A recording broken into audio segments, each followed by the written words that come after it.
Hello, YouTube. I haven't shot one of these in a few days, so realized I was on a bit of a drive. That now would probably be a good time to do one. I don't know. So many things that I want to discuss, and then I feel like I don't want to really share anything at the moment. So, then again, on that note, when I started these,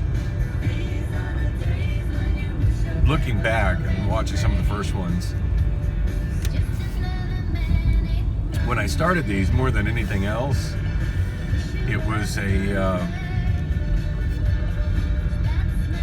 an attempt to record my thoughts as I was having some really major mental health issues, and I felt like they were fleeting. I felt like the days were passing and I was forgetting them as quick as they were happening, and it seemed like a way to save them. And to that end, I feel these vlogs are still accomplishing something. And if the oversharing turns out to be too problematic, I suppose there's always the option of making them hidden files on YouTube, which I've done with a couple.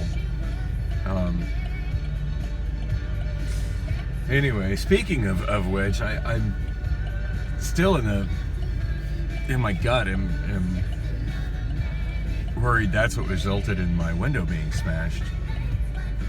I want to be wrong about that, but I have trouble imagining why somebody else would target of every vehicle in my shared carport mine to target, to smash the window out. Like, why smash my window? And the fact that it was just straight vandalism as opposed to somebody breaking into my car to try to steal anything. Not that there's really anything worth stealing in my car, but I don't know. The whole thing has just kind of got me puzzled. But, who knows? Who knows why people do that kind of vandalism? I've never really... It's never been anything that really makes sense to me.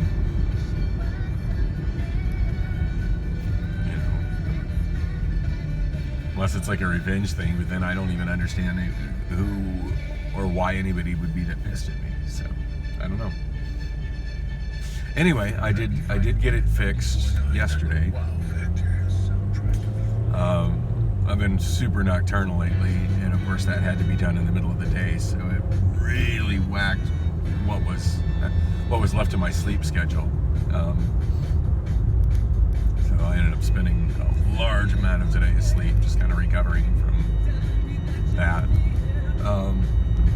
And of course I didn't get it tinted, so now I have a heavily tinted driver's window and a non-tinted passenger window. But at least I'm not driving along wondering, at what bump am I going to have shattered tempered glass all over the inside of my car. So. And I went ahead and had it done at their shop just because I knew that glass was going to go everywhere, and I just didn't want that happening in my own driveway. So,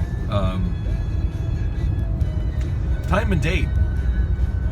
That's something I should do. And since I've not been doing these, I'm once again completely not cognizant of the date at all. I know this Tuesday is the 31st, because it's going to be my first day at the Union Jack, and I feel completely not ready for that. I wouldn't say completely not ready, just I feel like I've completely dropped the ball on the Union Jack. The last trip that I mentioned, the last contact I mentioned to the bar, with the bar on my vlog, is the last contact I've had. When I went up there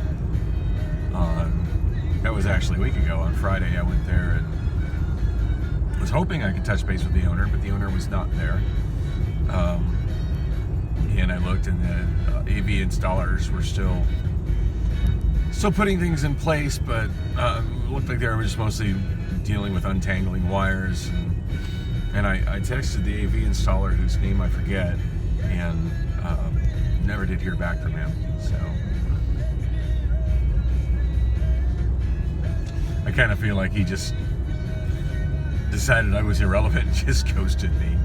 I mean, I don't know, maybe I'm just being pessimistic with that, but it seems like, all I asked was he text me when things were connected up, so I could go in there and get an idea of how everything works. And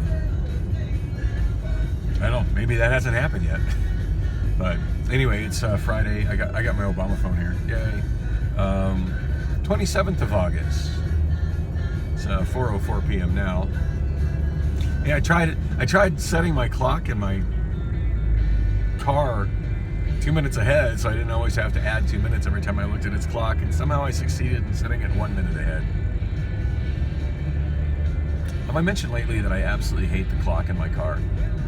I don't know, I guess I'm just mental enough. I want all my clocks to be dead on to the second, and it just has been an impossible dream with the clock on my car stereo in the Saturn. It's not only have I not figured out how to set it to the second, but like right now they all say 4:04 right now. It'll and the other one just immediately went to 4:05, so it's about a minute behind. The other issue with it, and not that anybody really cares, but just these are the little things that suck at my brain power. It's slow. And by slow, I don't mean running a minute behind, like it's running a minute behind. I mean every minute on this clock takes a little bit longer than 60 seconds. Because when it was 2 minutes behind, it became 2 minutes behind. It wasn't that long ago that I had it set within 10 seconds, and I felt really accomplished by that. But over the course of, I don't know, a couple months, it became 2 minutes behind. And I do know at one point I actually got it within 2 seconds. Again, felt really accomplished by that, and then over the course of time, at one point I think it got 4 minutes behind, just because I didn't change it. It just fell behind. That's what it does. I'm sure there's somebody who can give me a really good technical explanation of why that happens, but I don't understand. I just know it does it. So for those unfamiliar with the scenery I'm going through right now, on to more interesting topics, because that would be about any topic at this point. For those unfamiliar with the scenery, I'm actually driving directly through the town of Paradise Valley, which I would say is probably the most wealthy suburb in the Phoenix metro area, and it's also the very definition of bedroom community. There's almost no business districts to speak of in Paradise Valley, just very, very expensive and exquisite homes. And photo radar. I don't know if you saw, I just passed they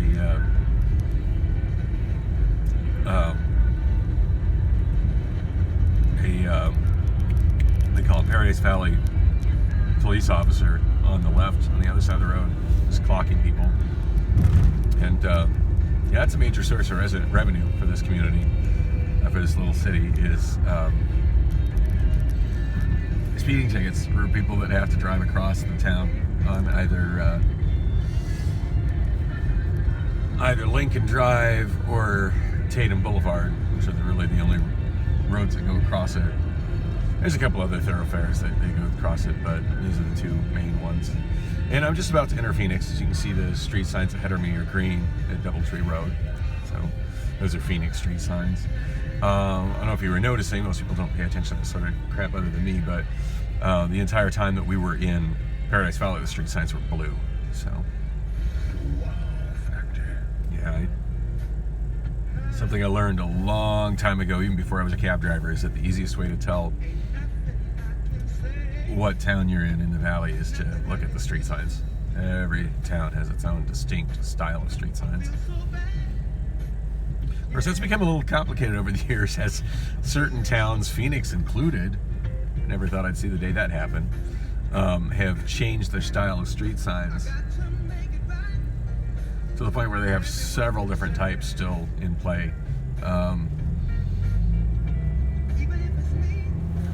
But hey, that keeps it interesting. And there's the Welcome to Phoenix sign. Even though we technically entered Phoenix as soon as we hit that Jumping Tree Road. The memory serves, I do think it's actually still Paradise Valley on the left side of Tatum through here. Oh, nope. That's a white street sign. It's definitely Phoenix on both sides. Okay. Oh, wow. No, I stand even more corrected. I just noticed there was a blue street sign on the right side, so it's Phoenix. Phoenix on the left side. There's a blue street sign right there. Phoenix on the left side, Tatum on the right. I have noticed Paradise Valley PD does not patrol, at least I've never seen it, does not patrol this stretch, this 1 mile stretch where of Tatum, where it serves as a boundary between Phoenix and Paradise Valley. You could usually notice a change in traffic flow and speed where people leave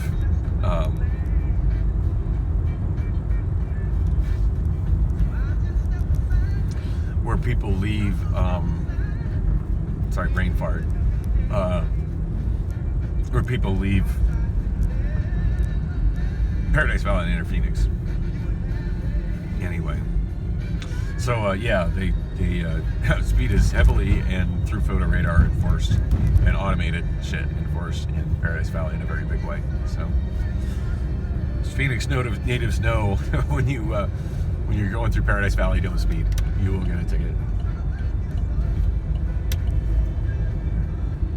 All right. Interestingly enough, this part of town is generally referred to as Paradise Valley, even though this is the city of Phoenix. And Phoenix isn't split into boroughs in the way that, say,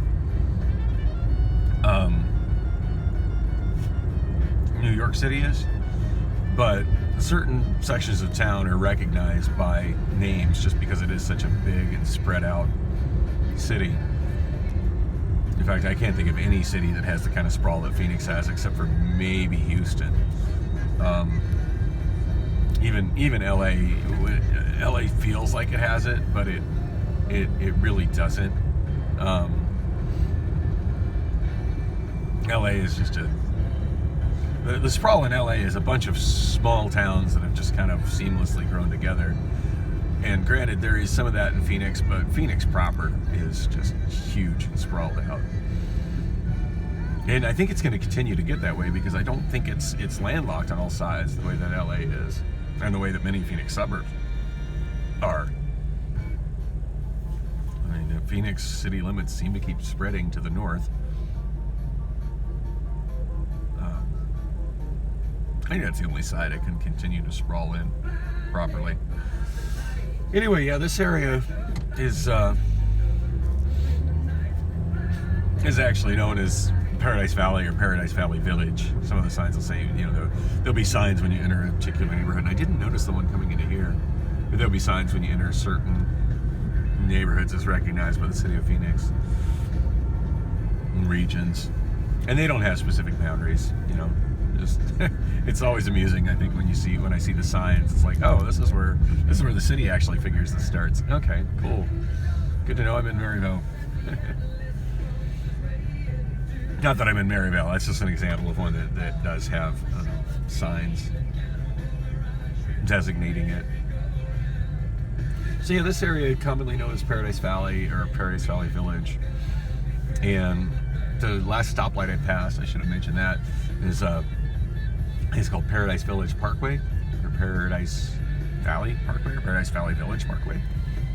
You'd think after all these years and being so anal about memorizing street names, I would memorize that one, but I don't know, it's long and weird enough that I forget exactly.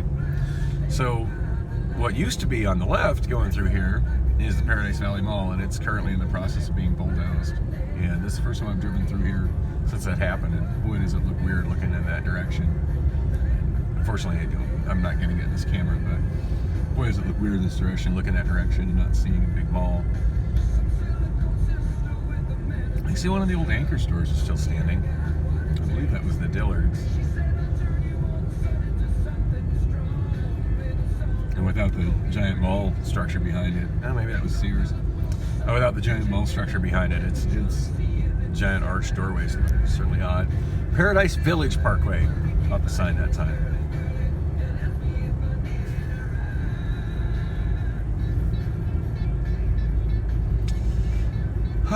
Anyway, so I'm headed to the Union Jack, as I mentioned earlier. It's been a full week since I've had any contact with anybody regarding it, which has me feeling a little nervous. That the owners nor the AV guy have reached out to me, and a little nervous that I might be that they might be feeling like I've ghosted them. That they might be perceiving that I've just lost interest in the gig, which I hope hasn't. I hope I haven't given that. But I was discussing with my girlfriend this morning, and she asked, well, haven't you had any contact with him, blah, blah, blah. I'm like, no, it's nothing in a week. So I sent a text message to the AV guy a week ago and never got a reply, and haven't been there. It's been so wrapped up in other things, and then admittedly a good portion of last week was wasted on being depressed and asleep, which is definitely one of my biggest personal struggles. When I do get really depressed, I have a tendency to just completely shut down, which isn't constructive, but it happens.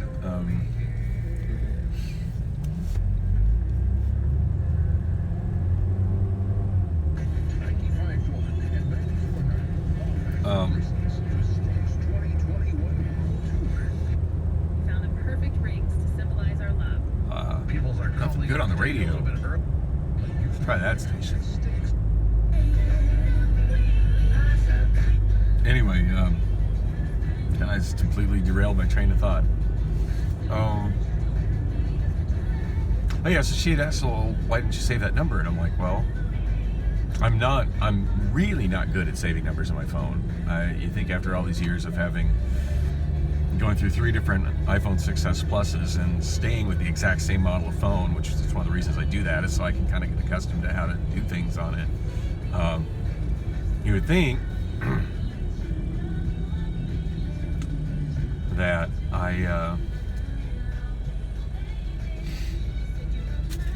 you would think that I would have that down to a science, but nah, I'm not good at saving numbers to my phone. I did clarify that it was the manager who had initially called me, so I was going to save his number from the call log. And at this point, not only have I forgotten his number and lost it, deep in the sea of call log, but I've forgotten his name. I never did find that piece of paper with all my notes regarding the gig on it, which is, moments like that I realize how reliant I am on little notes, and just how much losing what seems like an unimportant scrap of paper can mess me up. I told Priscilla that, what caused that was me taking her to her hospital, or her surgery. I mean, not like I'm blaming her per se, but yeah, I tend to have things, laid out on my driver's seat, and I generally ride solo, so whenever I do end up having to give somebody a ride, it ends up, I end up losing that bit of my organization. And sometimes I don't fully recover from it, like as in this instance of what happened at that scrap of paper.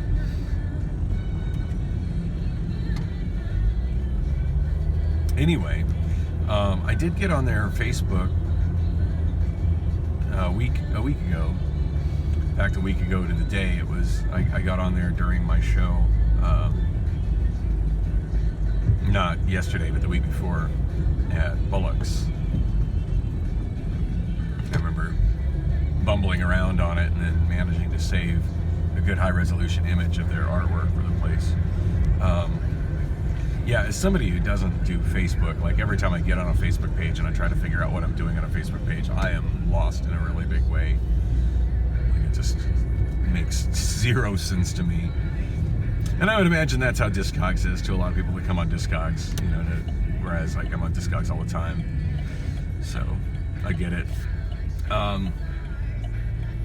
But yeah, I did see there was quite a bit of like chatter, like message posts or something on there, people talking about it, and they did say something about that there would be a grand opening today. I do believe today was the day, and then there was something about an opening at an earlier date being postponed due to issues with the air conditioning. So I'm not sure what's up with that.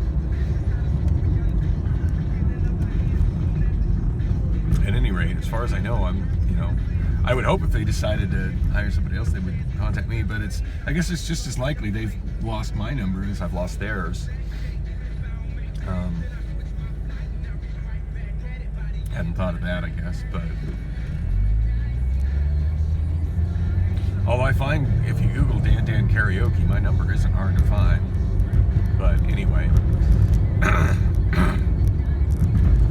Oh.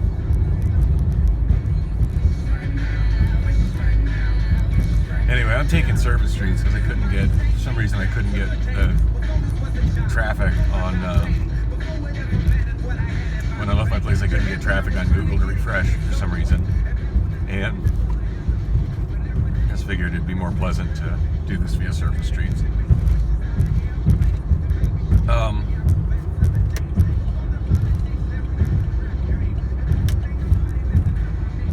I much prefer driving surface streets to congested freeways, even when it's not faster.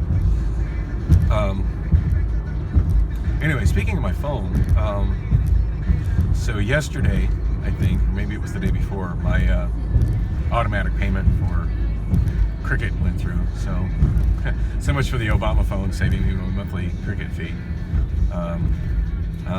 Just had the bulk of the month to get that handled, get the SIM card moved over from the Obama phone to the iPhone, and that's a little bit beyond my skill set. Didn't feel like trying to figure that out myself and potentially mess it up and find myself without communications. I have a friend who used to help me with all that kind of stuff, named Jeff, and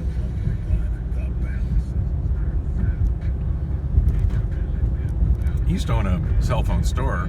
Sometimes his staff would even help me with that kind of stuff. I mean, I always paid them if I went to the store, you know, but I usually always kick Jeff down something, you know, if he came out and helped me with that sort of stuff or whatever. But I don't know, lately I just haven't really been hearing from him. Like, send him a message or try to call him, and I never hear back. So I hope he's all right. I don't really know what all's going on in his life, although I heard he's now working as a bartender, or maybe as a cook at Castaways. So it is funny how so many barflies at Castaways end up working there. So anyway, yeah, I hope he's doing all right. The last I heard, like his cell phone business had kind of come crashing and burning during COVID, you know, and all the restrictions placed on businesses at that time. And then, you know, the general drop in business for businesses at that time. And I think his main income at that point was driving for Lyft, and I don't really know how that was going.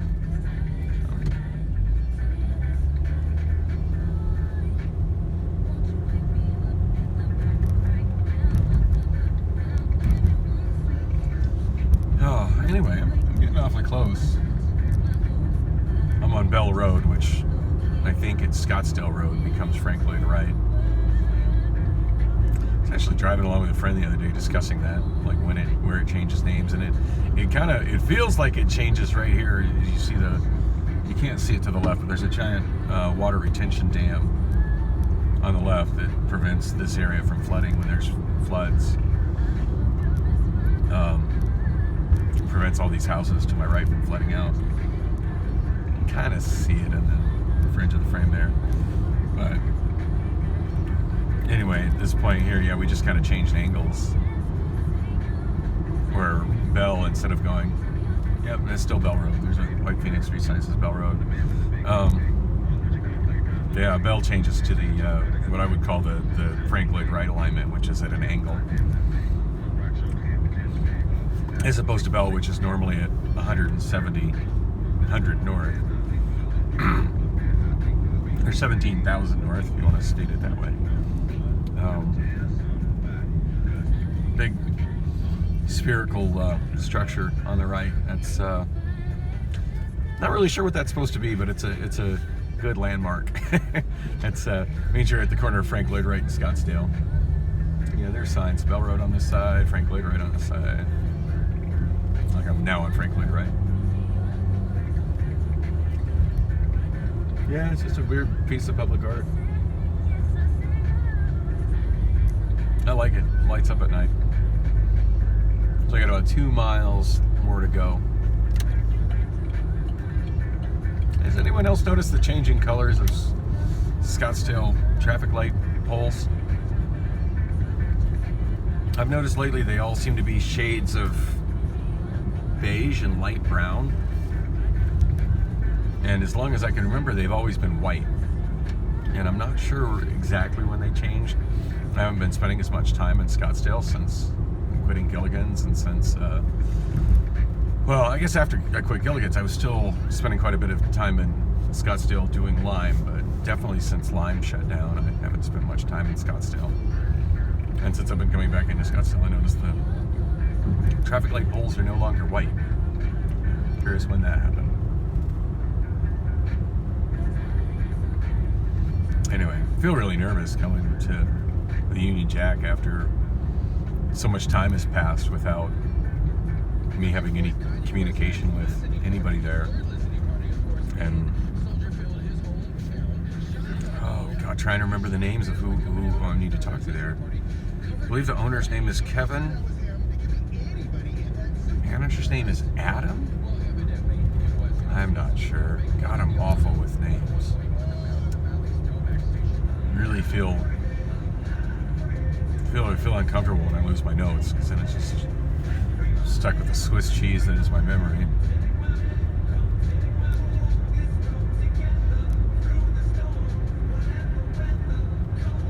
So I don't know. Gotta walk in there with the kind of confidence I've had every time I've come in there before. Just not really feeling that confidence today.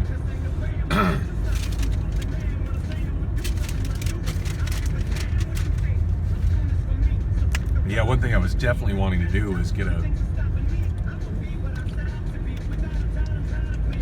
a dry run of my equipment before the place actually opened for business. And I believe they opened for business today, so that's obviously not happening. And here's Northside Boulevard.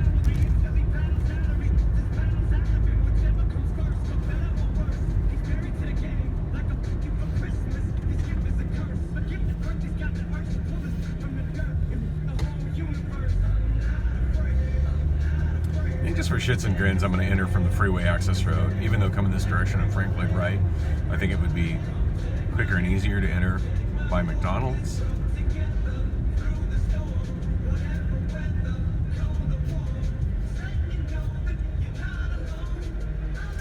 There's a way of entering from the southbound freeway access road that seems super functional. I want to do that.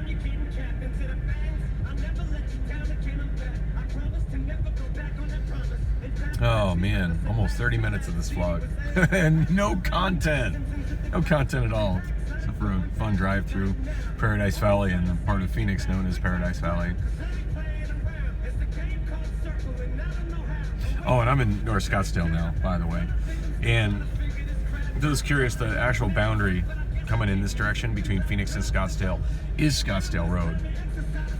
Granted, almost every business that is along Scottsdale Road or near Scottsdale Road on the west side of the road always identifies as Scottsdale. They'll always say they'll call themselves, they'll refer to themselves as being in Scottsdale, but they're not. They're in Phoenix. Yeah, that entrance by the McDonald's is surely the shortest way in, but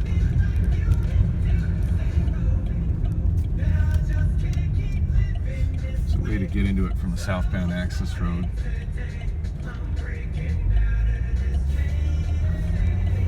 Yeah, this guy's using it right here.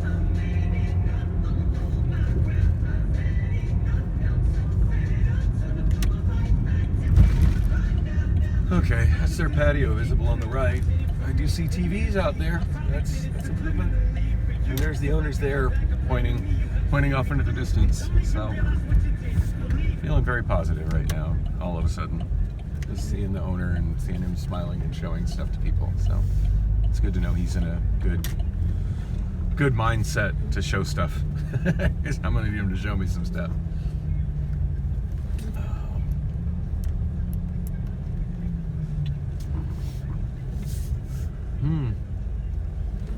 It doesn't look like they're going to put a sign up high.